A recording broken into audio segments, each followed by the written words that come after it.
ปัญหาโอ้ยด่าเป็นปืนเป็นไฟขอเพียงได้เบาคิดคือก็เว้าออกไปผู้คิดยานกลัวเสียใจดาวผู้ดาวปลายปานน้ำท่วมทุ่ง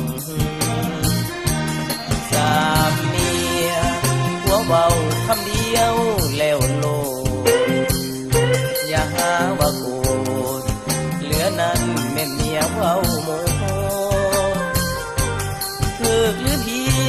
ดทั้งผัวต้องฝืนใจอด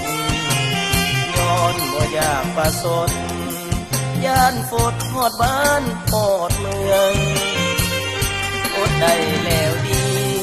เขาเป็นสามีรุ่นใหม่บ่ฮู้ว่ามีลำลายเพียงไปได้แต่นั้นความจริงบ่ยานแต่บ่อยากทานต่อเรื่องได้สาบานสาวเมืองสิเว้าควรที่สินนิน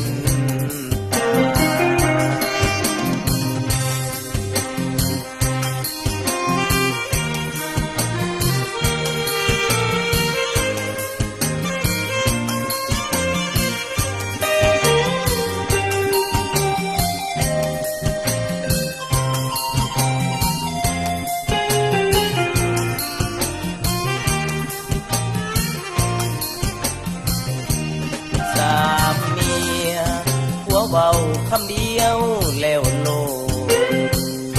อย่าหาว่าโกรธเหลือนั้นแม่เมียเว้าโมโหถูกหรือผิดทั้งผัวต้องฝืนใจอดย้อนบ่อยากประสนย่านฝดหอดบ้านหอดเมือง